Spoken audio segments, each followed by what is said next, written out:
안녕하세요. 제콩입니다. 2023년 8월 기준으로 건설업종을 한번 리뷰해 보겠습니다. 구독, 좋아요는 더 좋은 콘텐츠를 만드는 데 힘이 됩니다. 2016년 이후 현재까지의 건설사의 PBR 밴드를 한번 그려봤습니다. 해외 건설이라고 얘기하는 것은 대형 건설사를 얘기하는 것이고요. 저점은 0.7배 정도가 저점인데 현재 그 수준을 유지하고 있습니다. 다시 말하면 가장 낮은 수준의 PBR 밴드 주가를 보여주고 있는 것이고요. 또 주택이라고 하는 것은 우리의 중소형 건설사들을 얘기하는 것인데 저점이 0.4배인데요. 지금 0.4배보다 더 아래로 내려왔습니다. 그러니까 역사적 저점을 뚫고 바닥으로 지금 내려오고 있는 그런 시기입니다. 자, 가구 인테리어 섹터입니다. 현대리바트나 한샘이 이제 속해 있는 섹터인데요. 역시 PBR 밴드는 저점을 지금 찍고 있습니다. 시멘트 기업 역시 마찬가지입니다. 시멘트 기업의 PBR 밴드 역시 저점을 찍고 있습니다.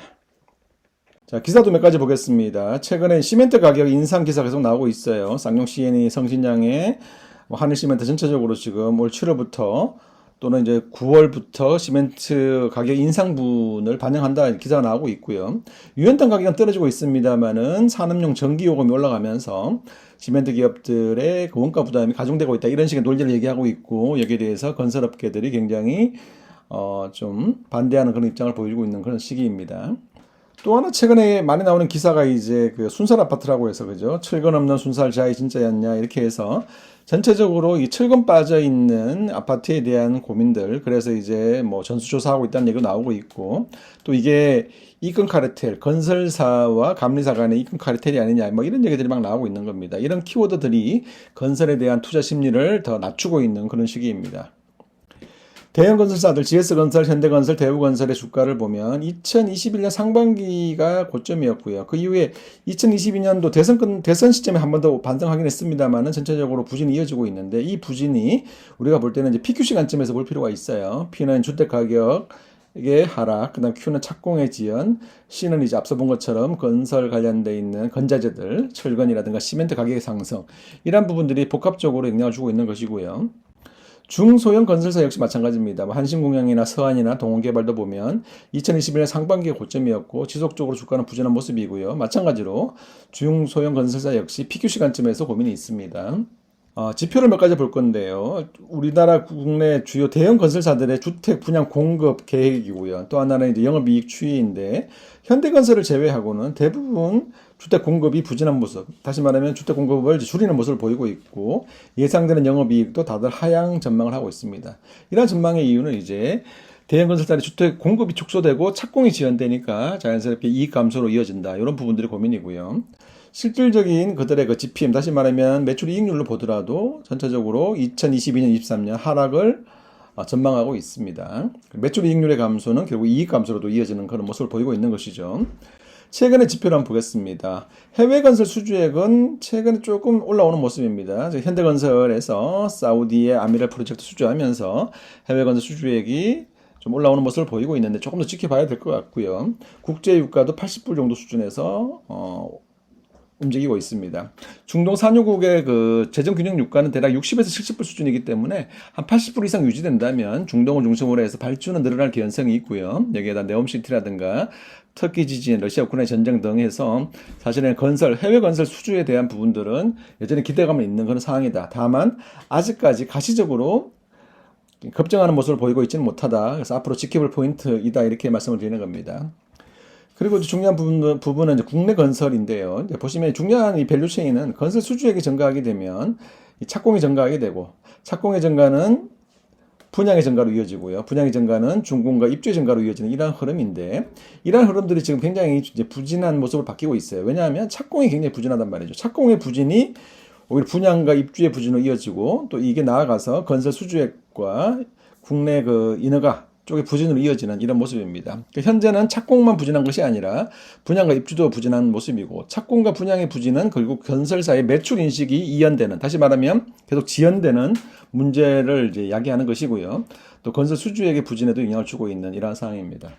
자, 현 시점의 주요 지표를 보겠습니다. 건설 수주액은 2022년 4분기를 지나면서부터 굉장히 부진한 모습을 보이고 있고요. 주택 인허가 역시 2022년 말부터 부진한 모습이 이어지고 있습니다. 건설 수주액과 주택 인허가는 동행성을 보이는데요. 이 두 지표의 부진은 2, 3년 이후 건설사의 먹거리가 감소한다는 시그널을 준다는 점에서 우려가 되는 그런 시장의 상황이라고 말씀드릴 수 있습니다. 착공과 이제 미분양을 보면 미분양은 여전히 높은 수준을 유지하고 있고 국내 착공은 이미 2022년부터 부진이 이어지고 있는데 이 부진이 지금도 이어지고 있다는 거예요. 착공의 부진은 매출 인식의 부진으로 이어진다. 이런 관점에서 실질적인 실적의 부진과 완전히 맞닿아 있는 그런 부분이 되겠습니다. 자, 그리고 시멘트 단가와 철근의 단가입니다. 시멘트 단가는 여전히 높은 수준을 유지하고 있습니다. 과거 코로나 이전하고 비교해 보면 그죠? 압도적인 상승을 보여주고 있는 것이고요.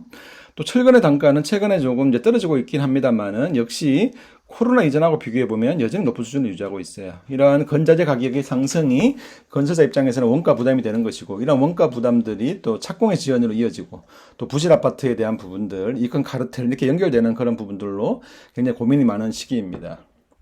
자, 그리고 이제 주택 매매 거래 지수, 그러니까 주택을 매매하는 거래를 지수화한 부분인데요. 이 부분은 이제 가구 인테리어 관련된 기업에 영향을 주는 것인데 굉장히 부진하다가 최근에 이제 주택 매매 거래 지수는 조금씩 반등하는 모습입니다. 이 추이가 이제 앞으로 어떤 방향일까를 보는 것은 의미가 있는 것이고요. 주택담보대출의 증가율도 굉장히 증가율이 굉장히 부진하다가 소폭 반등하는 모습을 보이고 있어요. 그래서 앞으로 주택 매매가 만약에 조금씩 좋아진다면 또 건설 경기가 달라질 수 있는 부분이기 때문에 그리고 또 가구 인테리어 기업에 영향을 줄 수 있는 부분이기 때문에 이 부분은 조금 더 지켜볼 필요가 있겠다 이렇게 말씀을 드립니다.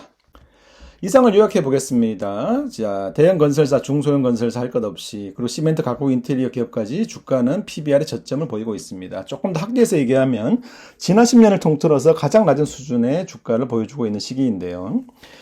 우리가 이제 특히나 주택 시장을 볼 때는 PQ 시간점에서 볼 필요가 있습니다. P는 이제 분양가를 얘기하는 것인데 분양가를 높이기가 좀 어려운 시기이고요. 또 Q는 착공의 지연으로 인해서 계속 고민이 있고 또 C 관련해서는 시멘트나 철근 같은 건자재 가격의 상승으로 전체적으로 굉장히 이제 고민이 되는 시기이고요. PQC 관점에서 어느 하나라도 조금 개선된다면 시장을 보는 시각이 달라질 것인데 지금은 모든 이 PQC 관점에서 어려움들이 가중되어 있는 그런 시기라고 볼 수 있습니다. 근데 우리가 또 고민해야 될 것은 뭐냐 하면 이 착공의 지연이 이어지고 있는데요. 착공의 지연은 결국 2, 3년 이후에 주택 공급에 대한 부족으로 초래될 개연성이 높은 것이고 이는 또 건설사의 실적 부진으로 이어질 수 있다는 부분에서 고민스러운 그런 부분이고 또 하나 우리가 주목해야 될 것은 정부의 키워드입니다. 계속 정부가 카르텔이라든가 규제 쪽으로 갈 것이냐 또는 공급 확대로 갈 것이냐에 따라서 시장의 인식이 달라질 것이고요. 앞으로 정부의 키워드가 이 공급 확대 관점으로 바뀌는 그 시점이 조금 더 건설에 대한 우리의 심리가 좀 달라질 수 있는 그런 시기다 이렇게 말씀드리는 것입니다. 그리고 조금 이제 우리가 좀 희망을 가지고 볼 만한 지표는 해외 건설 수주액 부분과 주택 매매 거래 지표가 되겠는데요. 해외 건설 수주액은 앞으로 꾸준히 중동을 중심으로 발주가 증가할 부분들이 있는지 우리가 좀 체크해 볼 부분이고 주택 매매 거래 지수는 굉장히 부진하다가 최근에 조금씩 반등하고 있기 때문에 주택 매매가 어느 정도 좀 되살아나는지는 우리가 관심을 갖고 볼 포인트다 이렇게 말씀을 드리면서 리뷰를 마무리하겠습니다.